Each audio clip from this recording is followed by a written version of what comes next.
आम्ही तर ठाय बसे भाकरी खातो राहतो, पण तुम्ही पायी पायी पायी पायी देवाला धुंडत शोधत घरदार सोडून तपस्विनी आया, वयस्कर आहेत, म्हाताऱ्या आणि महात्मे आहेत आमचे.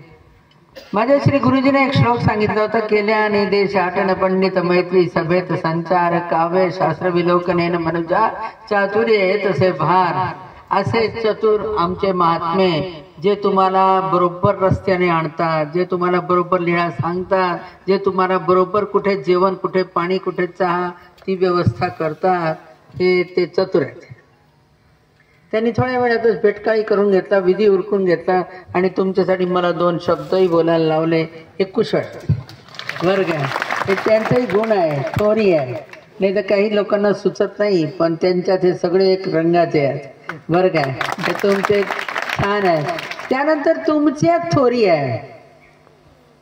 आम्ही 300 तुम्ही 500 आणि आमच्या गावकरी मंडळी असे 25-25 नाही तर 60 लोक आलेले आहेत. तर ते लोक सगळे तुम्ही माळेचे मळेसारखे एकसारखे पद्धतशीर बसले आणि कोणालाच म्हणावं लागलं नाही सारखा की इकडे पद्धतशीर बसले. तुमचे गुण तितकंच आहे. तुमच्यासाठी मी टाळ्यावर चांगलं वाटून राहिलं. मला तर समजूनच नाही आलं की तुमच्यासाठी काय बोलावं. आमच्या आलेगावला देव एक वेळा एकटे असताना आले. शेंदूरजनला गेले तेव्हा, दुसऱ्यांदा पुन्हा आले. शेंदूरजनला गेले तेव्हा आणि तिसऱ्यांदा बाईसा सोबत आले. बाईसा हंसराजा दोघी बहिणी होत्या. बाईसा देवाचे प्रेमी भक्त आणि बहीण त्यांची शिष्य देवाची, आणि सोबत एक बच्चा होता. तो असेल तरी 15-1 वर्षाचा. तो बालक चांगदेव भट्ट म्हणून देवासोबत या गावात आले. गाव भाग्यवान. ज्या गावात 3 ते 4 वेळा देव या गावात येऊन रात्रभर थांबले आणि पुढे गेले, रात्रभर थांबले आणि पुढे गेले. कुठेतरी अन्न पाणी कोणीतरी भाग्यवान जीवाने दिलाच असेल असा हा गाव आलेगाव. या आलेगावात मंडळी म्हणतात गावातले लोक की बदनापूरच्या बाबांचा मार्ग इथे राहिलेला आहे, बिडकर बाबांचा मार्ग इथे राहिलेला आहे, आणि माझे श्री गुरुजी पण या गावात येऊन गेलेले आहेत. आणि देवाच्या कृपेने मला पण माझ्या श्री गुरुजीने आलेगावालाच दाखवलं की तुला जर कुठे राहायचं तर आलेगावला राहायचं. आणि देवाच्या कृपेने मला आलेगावात सापडलं. मला यासाठी भाग्यवान वाटते, मी नाही, गाव भाग्यवान वाटते की या गावात स्थान, प्रसाद, भिक्षू, वासनिक हे सर्व जरी असलं तरी वर्षातून 2-4 पदयात्रा येतात स्थानामुळे, की नाही? स्थानामुळे. म्हणजे जिथे स्थान, प्रसाद, भिक्षुक, वासनिक, ईश्वर, शास्त्र आणि प्रेम 7 पदार्थ आहेत. त्या 7 पदार्थातून आज स्थान हे असं झालेलं आहे की ज्याच्यामुळे आपल्याला बाकीचे सगळे सापडतात. जर स्थान नसते तर तुम्ही कोणीच या गावात आले नसते. कधी काळी कोणी पंगत करायला, कधी काळी कोणी कुठे जाता येता असा योगायोगाने आले असते. पण स्थानामुळे मला माझ्या देवाचे, साधू संतांचे, माझ्या देवाच्या भक्तांचे सर्वांचे दर्शन होतात. काहीतरी सेवा घडते, काही भजन पूजन घडते. याच्यासाठी मला अहोभाग्य वाटतात. कोणी नाही आला की म्हणत असते का गं आज कोणीच साधू नाही आला, आज कोणीच भिक्षुक नाही आला, आज कोणीच नाही आला, आपणच केलं, आपणच खाल्लं. जरी पंगतच असते करणाऱ्याची तरी पण असं वाटतं कोणीतरी यावं.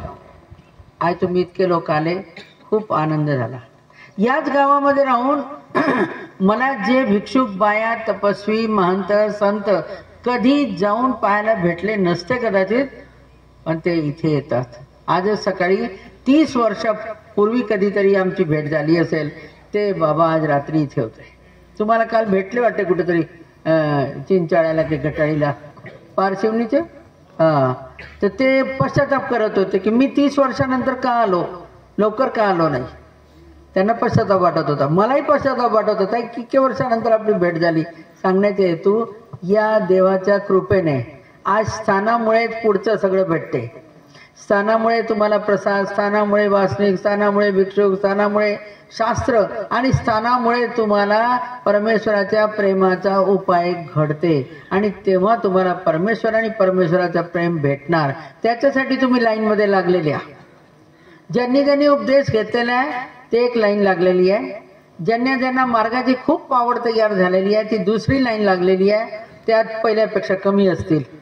त्यानंतर काही परमेश्वराचं ज्ञान ज्यांना कळलेलं आहे ते तिसरी लाईन लागलेली आहे, ते त्याच्यापेक्षा थोडीशी कमी असतील. त्यानंतर ही एक लाईन अजून आहे, ज्यांना संन्यास घ्यावं वाटत असेल, बरं काय, संन्यास घ्यावं वाटत असेल म्हणून ते चौथी लाईन आहे. पाचवी लाईन ज्यांना भजन पूजन सेवा दासे यावं जावं मार्गाचे सेवा दासे करावं भजाव पूजाव असे अनेक लाईनी परमेश्वराकडे जाण्याच्या मार्गावरच आहेत. त्याच्यात तुमची पण एक लाईन आहे. म्हणजे तुमचा देव करायला जाणं काही वाया जात नाही. पण होते काय, लोक म्हणतील घरही सोडला, दार सोडले, बायका सोडल्या, नवरे सोडले किंवा प्रॉपर्टी सोडली आणि शेतकाम धंदे सोडले, सर्व्हिस सोडली आणि फिरायला गेले, दान दक्षिणा दिली, तीर्थस्थानाला व्हायला गेलं तर आपल्या खिशातूनच आणि वेळही गेला आपला. लाभ तर काही झाला नाही. दिसते का तुम्हाला लाभ? नाही भेटत. ते कसं दिसत नाही, जसं तुमच्या घरी एखादी मुलगी आली ना जन्माला तर आई वडिलाला ती सांगत नाही पप्पा मला पेंटी घाला आणि पप्पा माझ्या नावाने 5,000 रुपये आजपासून टाकून द्या, का तिच्या लग्नापर्यंत 2 लाख 5 लाख काहीतरी होऊन जातात. तिला माहित नसते पण तुम्ही टाकून देता ना.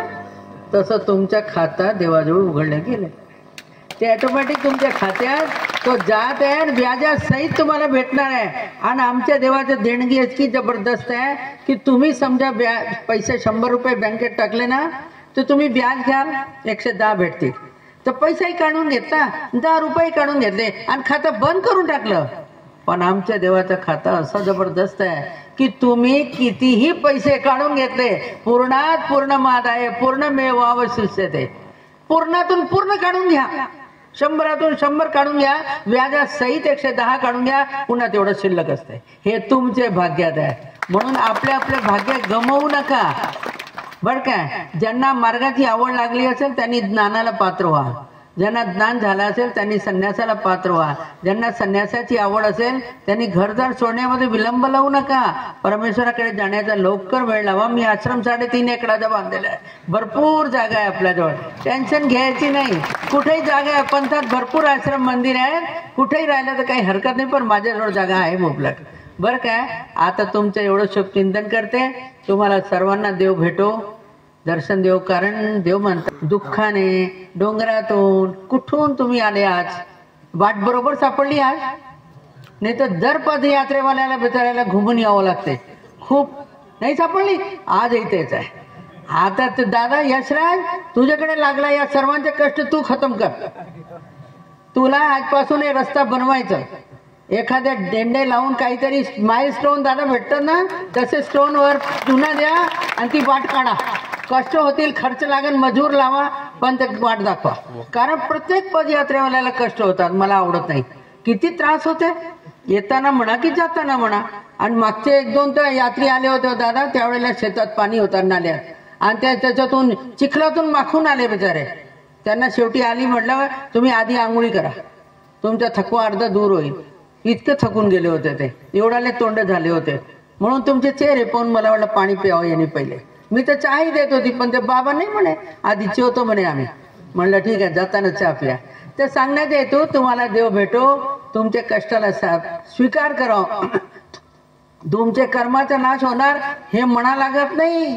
तुमचे अनेक साधूनाम दर्शनम पुण्य, समजलं काय. नुसते दर्शन करता यांना उठून झोपेतून उठल्याबरोबर दंडोत करत असता भिक्षुकांना बायांना, आपसात एक दुसऱ्याला दंडोत म्हणत जा.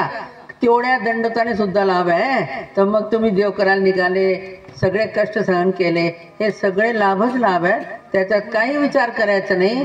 तुम्हाला देव भेटो, तुमच्या कष्टाचा चीज व्हाव, आणि तुम्हाला जे काही आज मार्गातून चटणी भाकर आमची असेल, कोरडी वरडी तुमची आवडीची नसणार, ते सर्वांनी स्वीकार करा.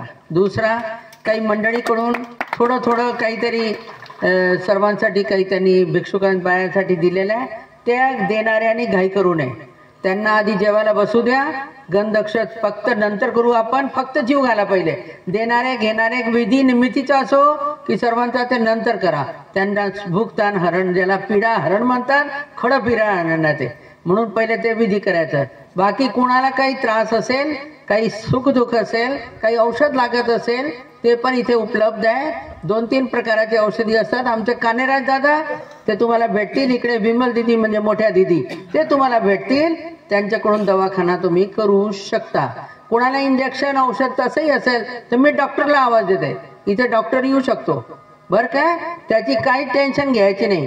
कोणाला अजून काही वस्तू लागत असेल, हो चालताना चप्पलच तुटून जाते, चप्पल घ्या, मी दुकानदारला बोलवते चप्पल घालून घ्या. परंतु तसा त्रास कोणी सहन करू नका.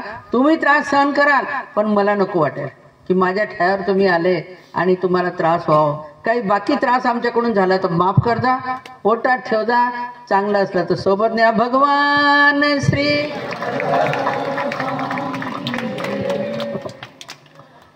या ठिकाणी आदरणीय श्रद्धेय पूजनीय, बघा एक मात्रेचं हृदय कसं असतं, कारण ह्या सर्व त्या लेकीप्रमाणे ह्या सर्व महिलांना सांभाळतात आणि आज तुम्हालाही त्या तुमच्या लेकीमध्ये पाहत आहेत. तुम्हाला चप्पल पासून तुमची काळजी जर कोण घेत असेल तर ती आपली आई घेत असते आणि खरी परमार्गाची ही आई आज आपल्याला या ठिकाणी मिळाली, हे खरोखर आपलं भाग्य आहे मंडळी.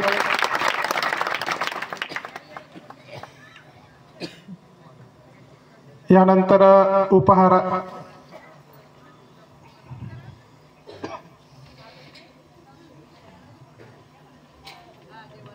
देवाला विडा अवसर या ठिकाणी उभे राहा जागेवर आपले आपले. भजनी मंडळ